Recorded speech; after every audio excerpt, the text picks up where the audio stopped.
Hello students, good morning everybody. सबसे पहले मैं आपको 10th स्टैंडर्ड पास होने की मुबारकबाद देता हूँ। आपके जितने भी परसेंटेज आए होंगे उसे आप इतना ज़्यादा उसको लेकर जो है खुश ना हो। खुश होना ज़रूरी भी है, लेकिन इतना भी ना हो कि बस ये आपकी आखिरी मंजिल थी, बल्कि इससे आगे आपको बहुत आगे जाना है। और इसके बाद जो आपका 2 साल जो आने वाला है हायर सेकेंडरी का, that is 11th and 12th, ये आपकी लाइफ का सबसे इम्पॉर्टेंट ईयर है और ये turning point of your life है। यहाँ पर अगर आप अच्छे मार्क स्कोर करते हो, खासतौर से 12th स्टैंडर्ड में एचएससी बोर्ड में, तो आपको बहुत अच्छी कॉलेजेस और बहुत अच्छे कोर्सेज में एडमिशन मिल सकता है। बहुत सारे लोग 11th स्टैंडर्ड को समझते हैं कि ये रेस्टिंग पीरियड है, तो ऐसा नहीं है। ये रेस्टिंग पीरियड बिल्कुल भी नहीं है। यहाँ से आपको जो है आपकी सही जो है लाइन पकड़ना है कि आपको कौन से फैकल्टी में और कौन से फील्ड में आपको स्टडी करना है और उसमें हायर एजुकेशन तक के जाना है। तो 11th स्टैंडर्ड जो है ये आपके लिए बेस है। अब जहाँ तक कि आपने 10th तक जो स्टडी की है उसी का कुछ मॉडिफाइड फॉर्म और कुछ एडवांस स्टडीज आपको 11th और 12th स्टैंडर्ड में पढ़ाई जाएगी। तो इसको जो है आप बहुत इजी ना लें, बल्कि आपको बहुत सिंसियरली इसमें स्टडी करना है, क्योंकि यहाँ पर आप अगर अच्छे मार्क स्कोर करोगे तो आगे आपको जो भी डिजायर्ड कोर्स में जाना है, जो आपके मतलब आपके इंटरेस्ट के जो कोर्सेज हैं वहाँ पर जाने के लिए आप देखो हर जगह पर जो है मेरिट के बेसिस पर एग्जाम होता है, मेरिट के बेसिस पर एडमिशन होता है। और उस एडमिशन के पाने के लिए आपको बहुत सारे कॉम्पिटिटिव एग्जाम देने होते हैं। जैसे आपको इंजीनियरिंग और फार्मेसी में जाना है तो महाराष्ट्र स्टेट लेवल पर एमएचटी सेट होता है, एमएचटी सीईटी एग्जाम होता है। वो एग्जाम क्वालिफाई करने के बाद आप इंजीनियरिंग और फार्मेसी में एडमिशन ले सकते हो। और ऑल इंडिया लेवल पर अगर आपको इंजीनियरिंग में जाना है तो आपके लिए JEE जो है पास करना जरूरी है। आपको आर्किटेक्चर में जाना है तो उसके लिए नाटा का एग्जाम होता है, वो एग्जाम आपको क्वालिफाई करना जरूरी है। और मेडिकल और डेंटल में अगर आपको एडमिशन चाहिए तो उसके लिए नीट एग्जाम देना आपके लिए जरूरी होता है। तो इन एग्जाम्स के प्रिपरेशन के लिए आपका अब जो यहाँ से जो ईयर शुरू होने वाला है, ये ईयर आपके लिए जो है बहुत इंपॉर्टेंट है। तो अब तक के 10th में आपने जैसे भी स्टडी की होगी, जितनी भी की होगी, है ना, जो भी सोर्सेस आपने स्टडी के लिए यूज किए होंगे, अब उससे बढ़कर आपको आगे चलना है। 11th स्टैंडर्ड ये रेस्टिंग पीरियड नहीं समझना है, बल्कि ये आपका पहला जो है बेस स्टेप है। इस पर अगर आप अपने कदम जमा लोगे तो फिर आगे की स्टेप्स में आपको जाना बहुत इजी होगा। और आप जो है नेशनल लेवल पर, स्टेट लेवल पर जो एग्जाम्स होते हैं, उन एग्जाम्स को आप जो है कम्पीट करके अच्छी पोजीशंस पर अपने आप को रख सकते हो। और आपकी जो पसंद के कॉलेजेस हैं और जो आपके पसंद के जो सब्जेक्ट्स हैं, जो कोर्सेस हैं, उसमें आप एडमिशन ले सकते हो। तो 11th स्टैंडर्ड में मैं आपको वेलकम करता हूँ। My self Ansari Abdul Majid from department of chemistry. मैं आपको जो है केमिस्ट्री पढ़ाऊंगा। तो इसके लिए जरूरी होता है कि आप जब भी मेरा लेक्चर देखने के लिए बैठे, ऑनलाइन क्लासेस है, तो बहुत तवज्जो के साथ आप इसको जो है सुनिए। जो पॉइंट्स आपको लगते हैं कि ये इंपॉर्टेंट है, स्टडी के दौरान में आपको ये यूजफुल हो सकते हैं, तो थोड़ी देर के लिए आप वहां पर स्क्रीन रोक कर उसका स्क्रीनशॉट ले लीजिए या फिर नोटबुक पर आप उसको नोट करते चलिए। और ये सबसे अच्छी बात होगी कि आप अपनी स्टडी जो है डेली जारी रखिए। ऐसा नहीं कि चलो हफ्ते में एक दिन जो है बैठकर खूब सारा पढ़ लें, उसके बाद पूरा हफ्ता जो है आप छुट्टी मनाएं, जबकि ऐसा नहीं है। 11th 12th स्टैंडर्ड की पढ़ाई और इसका लेवल ऐसा है कि आपको डेली विदाउट फेल स्टडी करना पड़ेगी। आपने अगर 11th साइंस में एडमिशन लिया है तो समझ के चलिए कि आपके लिए 4 सब्जेक्ट जो साइंसेस के वो बहुत इंपॉर्टेंट है। पहला सब्जेक्ट है फिजिक्स, दूसरा है केमिस्ट्री, तीसरा है बायोलॉजी और चौथा है मैथमेटिक्स। ये 4 सब्जेक्ट आपके बहुत इंपॉर्टेंट है। जनरली जो बच्चे मेडिकल या डेंटल फील्ड में जाना चाहते हैं तो आमतौर पर वो मैथ से छोड़ देते हैं, तो उनके लिए 3 सब्जेक्ट इंपॉर्टेंट हो जाते हैं, फिजिक्स, केमिस्ट्री और बायोलॉजी। और जो बच्चे इंजीनियरिंग में जाना चाहते हैं, आर्किटेक्चर में जाना चाहते हैं, उनके लिए बायोलॉजी इतना इंपॉर्टेंट नहीं है, तो उनके लिए जो इंपॉर्टेंट सब्जेक्ट बनते हैं वो फिजिक्स, केमिस्ट्री और मैथ्स है। तो आप देखोगे कि चाहे आप इंजीनियरिंग में जाना चाहो, फार्मेसी में जाना चाहो या फिर आप मेडिकल या डेंटल में जाना चाहो, हर जगह पर आप देखिए केमिस्ट्री मौजूद है। तो being the student of 11th science और higher secondary science, chemistry is the very important subject for you. तो आपका ये काम बनता है कि आप डेली इसकी जो है वीडियो जब आप देखोगे, रोजाना मैं वीडियो अपलोड करता रहूंगा, चैप्टर बाय चैप्टर जो है टॉपिक्स के हिसाब से वीडियोस आते रहेंगे। आप उन वीडियोस को अच्छी तरह से देखें, स्क्रीनशॉट्स लें, उसके पॉइंट्स नोट करें और फिर उसको दोबारा आप रिवाइज करने के लिए बैठिए, उसको एक दफे स्टडी करो। जो टॉपिक नहीं समझ में आता है तो डिस्क्रिप्शन बॉक्स में मेरा मोबाइल नंबर दिया हुआ है, आप उस नंबर पर जो है, वही मेरा व्हाट्सएप नंबर है, आप उस पर जो है अपने डिफिकल्टीज को, अपने प्रॉब्लम्स को मेरे व्हाट्सएप पर जो है शेयर कर सकते हो। तो रोजाना नाइट जो है आफ्टर 7 PM मैं ऐसे डिफिकल्टीज को सॉल्व करने के लिए बैठता हूँ। बहुत सारे स्टूडेंट जो है मुझे अपनी डिफिकल्टीज भेजते हैं रोजाना, तो मैं आफ्टर 7 o'clock नाइट में उनके रिप्लाईज करते रहता हूँ। आपके अगर प्रॉब्लम्स आएंगे तो उसको भी मैं रिप्लाई करूंगा। तो ये बहुत जरूरी बनता है और डेली स्टडी मस्ट है। ऐसा नहीं है कि बस 2-3 दिन जो है आप छुट्टी मना लो फिर एक साथ पढ़ दो, बल्कि मैं आपको बता दूं कि 4 घंटे आपको डेली जो है स्टडी करना है विदाउट फेल। अगर आप इंजीनियरिंग के स्टूडेंट हो, इंजीनियरिंग में आपको जाना है, तो 1 घंटे आप फिजिक्स की स्टडी कीजिए, 1 घंटा केमिस्ट्री की स्टडी और 2 घंटे जो है आप मैथ्स की स्टडी कीजिए। अगर आपको इंजीनियरिंग और आर्किटेक्ट में जाना है, और अगर आपको फार्मेसी में या डेंटल में या मेडिकल में जाना है, तो फिर आपके लिए 4 घंटे स्टडी जब भी होगी, 1 घंटा फिजिक्स के लिए, 1 घंटा केमिस्ट्री के लिए और 2 घंटे आपको बायोलॉजी के लिए निकालना है। क्योंकि बायोलॉजी सब्जेक्ट के अंदर जो है 2 पार्ट है, एक बॉटनी का है और एक जूलॉजी का है, तो 1-1 घंटे उसको देना है। एक साथ पूरा 4 घंटा आपको नहीं बैठना है, क्योंकि उसमें आपको फटीग आ जाएगा, आपको थकन होगी और आप बोर हो जाएंगे। तो इससे बेटर वे ये होगा कि आप 1-1 घंटा 4 मरतबा बैठे, सुबह बैठ जाए, दोपहर में बैठ जाए, शाम को बैठ जाए और रात में 1 घंटे, या फिर जैसे भी आपका एडजस्टमेंट होता है। लेकिन एक साथ 4 घंटे बैठोगे तो आप जो है बोर हो जाओगे, इसलिए उसको ब्रेक करके आप जो है वो अपने 4 घंटे को डेली यूटिलाइज कीजिए। आपके लिए बहुत गोल्डन चांस है, अभी कॉलेज वगैरह सब बंद है, आप लोग फुल टाइम जो है बिल्कुल फ्री हो, तो बहुत अच्छी स्टडी कर सकते हो।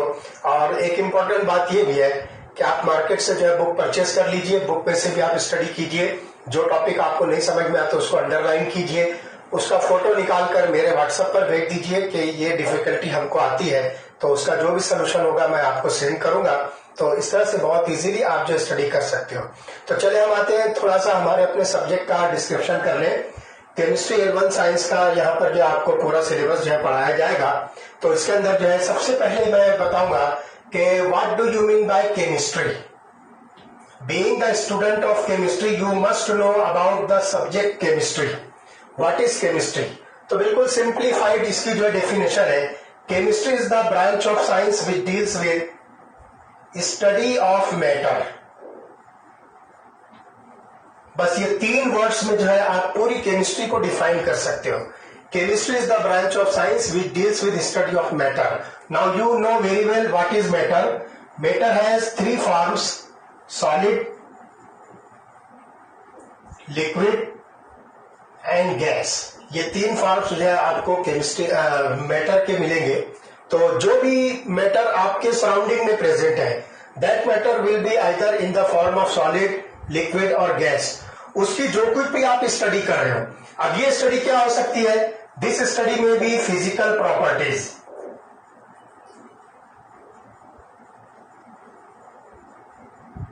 दिस स्टडी में बी केमिकल प्रॉपर्टीज।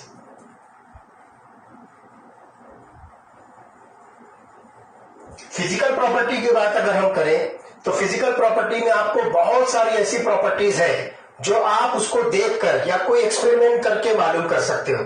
जैसे देखकर बोले तो आप उसका कलर मालूम कर सकते हो कि वो जो सब्सटेंस आपके पास सॉलिड, लिक्विड, गैस के फॉर्म में है, वो चीज आपको दिख रही है, उसका कलर क्या है। जैसे example, copper sulphate blue colour का होता है, फेरिक क्लोराइड ये ब्राउन कलर का होता है, और भी बहुत सारे, पोटेशियम परमैंगनेट ये पर्पल कलर का होता है। तो कलर जो है ये physical properties of the matter में आएगी। उसके बाद आगे का जो पार्ट है फिजिकल प्रॉपर्टी, कि वो मैटर ये तीनों में से कौन सी स्टेट में एग्जिस्टिंग है। जैसे आप सॉल्ट लीजिए, कॉमन सॉल्ट जो हम घर में यूज करते हैं खाने पकाने में, तो सोडियम क्लोराइड उसका नेम है, फार्मूला NaCl, और वो सॉलिड स्टेट में होता है। सॉलिड स्टेट में पानी आप लीजिए, हम पानी के बगैर जिंदा नहीं रह सकते। Water is very essential for our life as well as other life, मतलब प्लांट्स और एनिमल्स के लिए भी जो है वाटर बहुत इसेंशियल कंपोनेंट है। तो वाटर की बात करें तो वो लिक्विड स्टेट में होता है। उसके कलर की बात करें तो वाटर इज अ कलरलेस। और एयर जो है हमारे लिए बहुत जरूरी है। हम जो है ब्रीदिंग के लिए जो है एयर यूज करते हैं, तो एयर जो है वो गैसियस स्टेट में है, कलरलेस होती है। तो इस तरह से वो सब फिजिकल प्रॉपर्टीज में आएगी। फिर उसके बाद अगर वो सॉलिड सब्सटेंस है तो उसका मेल्टिंग पॉइंट क्या होगा, अगर वो लिक्विड में है तो उसका बॉइलिंग पॉइंट क्या होगा, विस्कोसिटी क्या होगी, उसकी डेंसिटी क्या होगी। जितनी भी प्रॉपर्टीज है जो हम या तो सिर्फ उसको देखकर, उसको ऑब्जर्व करके उसको जज कर सकते हैं, या फिर कोई एक्सपेरिमेंट करके हम उसको डिटरमाइन कर सकते हैं, such properties are called as physical properties. Chemical properties के अंदर हम देखेंगे कि अगर जो सब्सटेंस हमारे पास अवेलेबल है उसको किसी दूसरे सब्सटेंस के साथ मिक्स करो तो दोनों का आपस में क्या एक दूसरे के साथ रिएक्शन होता है, और अगर रिएक्शन हो रहा है तो कौन से नए प्रोडक्ट्स बन रहे हैं, वो प्रोडक्ट्स की क्वालिटीज क्या है, वो प्रोडक्ट की प्रॉपर्टीज क्या है, वो सारी चीजें हम जो केमिकल प्रॉपर्टीज में स्टडी करेंगे। कुछ चीजें ऐसी हो तो जो सिर्फ आपस में मिक्स हो जाती है, उसके बीच में कोई रिएक्शन नहीं होता और कोई नया प्रोडक्ट नहीं बनता। जैसे एग्जांपल लीजिए कि अगर हम सॉल्ट को वाटर के साथ मिक्स करते हैं तो कोई नया प्रोडक्ट नहीं बनता है, बल्कि वो सॉल्ट जो है वाटर में डिसॉल्व हो जाता है and you will get the salt solution. Sugar water के साथ रिएक्ट नहीं होती। वाटर के साथ में जब आप शुगर को मिक्स करोगे तो शुगर जो है वाटर में डिसॉल्व हो जाने के बाद शुगर सोल्यूशन फॉर्म करता है। तो ऐसे बहुत सारे substance, such properties are known as chemical properties. तो ये सारी चीजें हम जो है यहाँ पर स्टडी ऑफ मैटर में स्टडी करेंगे। तो केमिस्ट्री की एक शॉर्ट डेफिनेशन, बस ये इतने 3 वर्ड्स है, it is the branch of science which deals with study of matter. अब केमिस्ट्री हमारे लिए एक बहुत इंपॉर्टेंट सब्जेक्ट है, ये हमारी लाइफ के साथ में जुड़ा हुआ है। हम जो एयर ब्रीथ करते हैं वो एक केमिकल सब्सटेंस है, वाटर हम ड्रिंक करते हैं वो हमारे लिए एक केमिकल सब्सटेंस है, जो फूड मटेरियल हम खाते हैं रोजाना वो फूड मटेरियल के अंदर बहुत सारे केमिकल सब्सटेंसेस हैं। जैसे एग्जांपल के तौर पर आप लीजिए कार्बोहाइड्रेट्स है, प्रोटीन्स है, फैट्स है, विटामिन्स है, ऐसे बहुत सारे जो है केमिकल सब्सटेंसेस नेचुरली हमारे फूड मटेरियल्स में होते हैं और हम डेली जो है वो फूड मटेरियल जो है यूज करते हैं। तो बहुत सारे केमिकल सब्सटेंसेस हमारी बॉडी के अंदर एंटर होते हैं। ये केमिकल सब्सटेंसेस हमारी बॉडी के ग्रोथ के लिए, हमारी बॉडी के नरिशमेंट के लिए बहुत इंपॉर्टेंट रोल प्ले करते हैं। हमारी बॉडी के बहुत सारी जो मेटाबॉलिक एक्टिविटीज होती है, metabolic activities means the chemical reactions which are taking place inside our body. हमें नजर नहीं आता, हमें फील नहीं होता है, लेकिन thousands of chemical reactions are taking place inside our body. वो सब के सब जो है केमिकल रिएक्शंस होते हैं, उसके अंदर जो कुछ भी चेंजेस होते हैं वो सारी प्रॉपर्टीज हमारी बॉडी के अंदर वो केमिकल रिएक्शंस होती है और उन रिएक्शंस को हम मेटाबॉलिक एक्टिविटीज कहेंगे। बहुत सारी वजह से कभी हम बीमार पड़ जाते हैं, है ना, कभी हमको बुखार आ जाता है, कभी सर्दी हो जाती है ना। तो ये सारी चीजें हमारी बॉडी के अंदर कुछ न कुछ कमी से होती है। इस कमी को दूर करने के लिए हम कुछ केमिकल सब्सटेंसेस यूज करते हैं। Those chemical substances are called as medicines.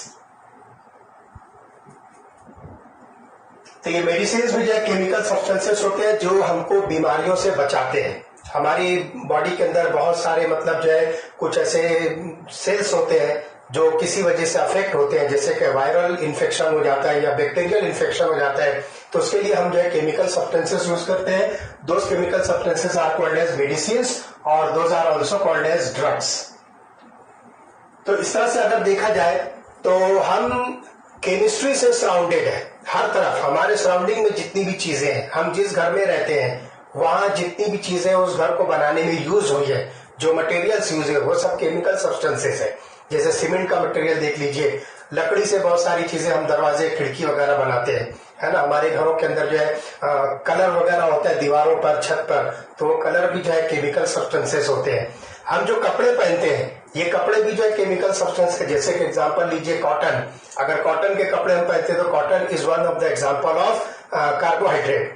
हम अगर जो है कोई गर्म कपड़े पहनते हैं, लेदर के बने हुए कोई कपड़े पहनते हैं तो leather is an example of protein.